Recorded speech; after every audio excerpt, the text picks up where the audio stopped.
Hello everyone, welcome to my channel. Let's start. So today I'm here with a new video and जिसमें हम Maslow's hierarchy of needs जो Maslow's theory है उसमें जो उन्होंने एक टेबल बना रखी क्या स्टेप्स है उन सबको हम पढ़ेंगे जो उनकी नीड्स है। सबसे फर्स्ट बेसिक नीड क्या होती है, देन उसके बाद क्या नीड्स होती है, थर्ड नंबर पे कौन सी नीड होती है, फोर्थ पे कौन सी होती है एंड आफ्टर दैट फाइव पे क्या होती है। तो ये जो कुछ बेसिक नीड्स है हम इसको वन बाय वन डिस्कस करेंगे इन दिस वीडियो। ओके, तो ये कुछ मैस्लोस की हायरार्की ऑफ नीड है, टोटल 5 है। सबसे पहली होती है साइकोलॉजिकल नीड या फिजियोलॉजिकल नीड्स, कि जो हमारी सबसे बेसिक नीड होती है कि हमें फूड से रिक्वायरमेंट हो, छत हो, क्लॉथ्स हो, ये जो बेसिक नीड्स है that is called psychological needs. वो सब क्या कहलाएंगे, हमारी psychological needs. Second is safety needs, उसके बाद हमें सिक्योरिटी चाहिए। ये सब मिलने के बाद कि हमारे सिक्योर हो, सेफ हो, हम सेफ फील करें घर में या कहीं भी जा रहे हैं, हमारे राइट्स को सेफ और सिक्योरिटी मिले, इस चीज की हमारी सेकंड रिक्वायरमेंट होती है। देन थर्ड रिक्वायरमेंट होती है बिलोंगिंगनेस एंड लव नीड्स, की लाइक फ्रेंड्स हो और रिलेटिव्स हो या कोई हो जिसको हम फ्रेंड कह सकते हैं, जिसका हम अपने मन की बात शेयर कर सके, अपने पॉइंट शेयर कर सके, फीलिंग्स को शेयर कर सके, वैसा कि कोई हो जो हमें प्यार दे या हमसे बातें करे, जिसके साथ हमें अच्छा लगे बात करके। फ्रेंड्स, बेस्ट फ्रेंड, जो भी आप कहते हो, that is called. Third point पे ही आ जाता है।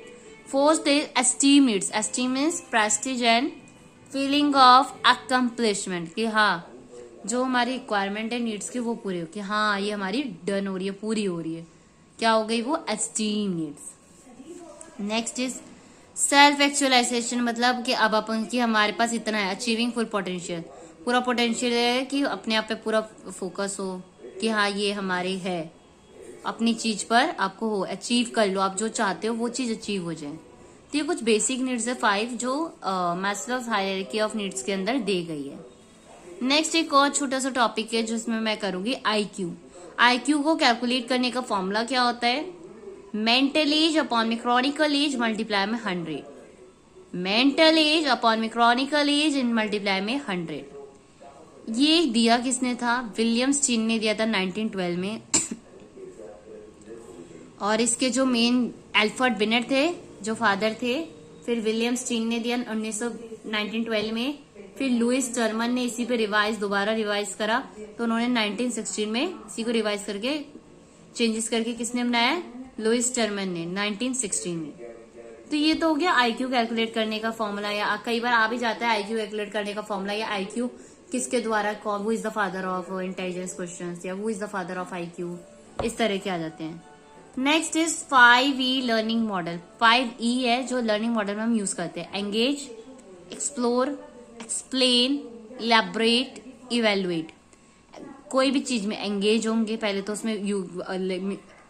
उसमें पार्टिसिपेट करेंगे तभी तो एंगेज होना पड़ेगा, फिर उसको हम एक्सप्लोर करेंगे और ज्यादा कोई भी चीज के, फॉर एग्जाम्पल कोई भी प्रोजेक्ट वर्क दे दिया तो उसमें आपको एंगेज होना पड़ेगा, फिर उस पर एक्सप्लोर करना पड़ेगा क्या क्या है उसके बारे में डिटेल्स निकालोगे, इन्फॉर्मेशन निकालोगे डिफरेंट वेबसाइट से, डिफरेंट साइट से, एक्सप्लेन करोगे फिर उसको कि आपको जो समझ आए, then you explain in your words, अपने पॉइंट्स को अपने वर्डिंग्स में आप एक्सप्लेन करोगे, फिर आप इलैबोरेट करोगे कि जो आपने करा है वो कैसा है, you can also say summarize, है ना, and at the end evaluate की चेक करोगे कि आपने जो करा है उसको कितना हद तक आपका जो मेन मोटिव था वो फुलफिल हो पाया या नहीं, तो उसको आप इवेलुएट करोगे। आफ्टर दैट मैचुरेशन क्या होता है, मैचुरेशन एक वर्ड में define, it is the unfolding of individual inherent trend, अपने इंडिविजुअल के जो चेंजेस आते हैं ना अपने हर पर्सन इंडिविजुअलिटी में, that is called maturation, like hair growth, beards निकलना, वॉइस की वॉइस टोन चेंज होना, these kind of changes maturation के एक इंडिविजुअल के अंदर चेंजेस जो आते हैं दैट इज कॉल्ड मैचुरेशन। तो ये कुछ पॉइंट्स थे जो मैंने इंपॉर्टेंट नोट्स जो थे 3-4 पॉइंट्स, जैसे कि एक तो Maslow hierarchy of needs, IQ से related, 5E learning model and maturation. 5E learning model में कई बार ना ये ना तो प्रॉपर आपको ये 5Es देते हैं और उसमें क्या करते हैं कई बार पोजीशन चेंज कर देते हैं, पूछते हैं करेक्ट ऑर्डर क्या है, तो आपको ये करेक्ट ऑर्डर में याद होना चाहिए कि engage, explore, explain, elaborate and evaluate. तो इस तरह से आप याद करेंगे। एंड ये मैचुरेशन क्या होता है, समटाइम्स इसमें what is the meaning of maturation, या डिफाइन दे देंगे कि ये किसको डिफाइन करती है, किस वर्ड को एक्सप्लेन कर रही है, तो आपको पता होना चाहिए। That's it for today. And हाँ, मैंने जैसा कि अपनी रेगुलर सीरीज स्टार्ट करी थी, बीच में कुछ दिन का गैप आ गया है, आई नो, थोड़ा सा मेरी भी हेल्थ सही नहीं थी, तो मैं वीडियो नहीं बना पा रही थी। मैं कोशिश भी करूंगी जिस भी दिन की जैसी भी आपके साथ शेयर करवाऊंगी, मैं उसकी डेट एंड डेट कौन से नंबर की डे है वो भी मैं आपके साथ शेयर करूंगी।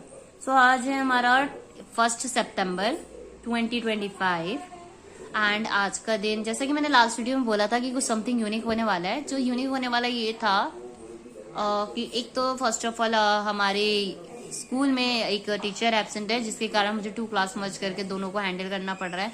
तो ये थोड़ा सा अभी 2-3 डेज का है। तो आज भी मेरी क्लास मर्जी थी, मॉर्निंग में प्रेयर के बाद जब बच्चे क्लास में चले जाते हैं तो उसके बाद क्लास मर्जी थी बच्चों की।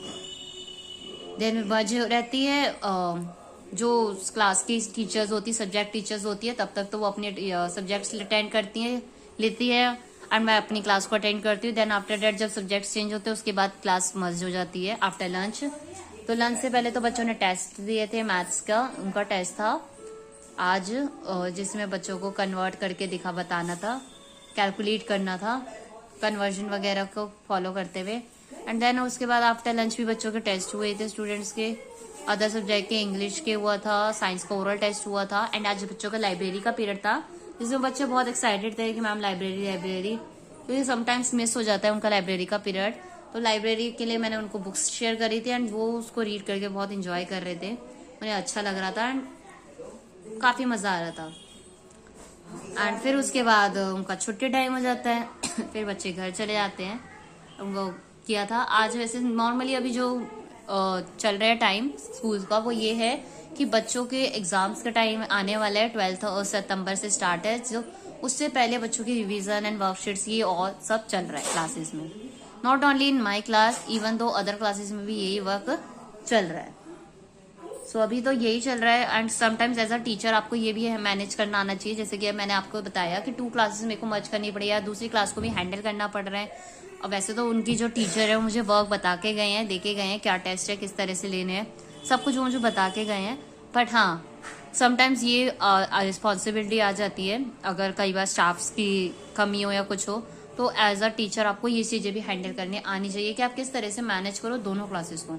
तो मैं क्या करती हूँ, जैसे कि अब मेरे को साइंस का लेना था उस क्लास का टेस्ट, तो मैंने क्या किया था, अपनी क्लास में लाइब्रेरी का पीरियड उस समय यूज कर दिया था। बच्चे बुक्स से शेयर कर दी थी तो बच्चे बुक्स रीड कर रहे थे एंड फिर देन उस समय मैं उस क्लास का टेस्ट ले रही थी, तो इजिली मैनेज हो गया था। तो ये मैनेज करने आना चाहिए एज अ टीचर कि आप किस तरह से मैनेज करो, दोनों क्लासेस डिस्टर्ब ना हो। अभी प्रीवियस डेज में मैंने क्या करा था, जैसे अपनी क्लास जो थी मैंने उसको भी टेस्ट दे दिया, टेस्ट उतारा पहले अपनी क्लास का, देन इतनी दूसरी क्लास को रिविजन करने के लिए कह दिया। जब उनका डन हो गया तो उनकी एक्चुअली दोनों क्लास एक साथ ही है, तो जॉइंट में ही है, तो ज्यादा वो नहीं होता, बीच में मैं दोनों को साइड बाय साइड चेक करती रहती हूँ, बीच में चेयर लगा लेती हूँ दोनों क्लास के, ताकि मेरा फोकस दोनों क्लासेस में रहे। तो इससे क्या होता है, बच्चों मैनेज भी हो जाते हैं, वर्क भी इजीली चेक हो जाता है, क्योंकि जब मैं दूसरी क्लास का लिखती हूँ इतनी देर में मेरी क्लास के कुछ स्टूडेंट डन कर चुके होते हैं, तो उनका टेस्ट चेक करना ये सब इजीली मैनेज हो जाता है। तो ये एक पॉइंट था जो मेरे को शेयर करना था। एज अ टीचर आपको हेल्प मिलेगी अगर आप कल को कभी कोई क्लास मर्ज करते हो तो आपको किस तरह से मैनेज करना आना चाहिए। And this is not only for class, sometimes extra work भी आ जाते हैं क्लास के, स्कूल के, जो आपको करने होते हैं डॉक्यूमेंट से रिलेटेड या अदर कोई भी वर्क, तो वो भी आपको मैनेज करना आना चाहिए। So that's it for today and next video में मैं नेक्स्ट डे सीरीज आपके साथ शेयर करूंगी। आई होप आपको अच्छी लगी होगी। अगर आज की वीडियो अच्छी लगी हो, हेल्पफुल लगी हो, तो वीडियो को लाइक शेयर तो कर ही दीजिएगा एंड कमेंट में जरूर बताएं कैसी लगी वीडियो। जाने से पहले मेरे चैनल को सब्सक्राइब भी कर दीजिए ताकि और भी ऐसी वीडियोस मैं आपके साथ शेयर करती रहूं। So thank you so much everyone for watching my video and don't forget to subscribe my channel.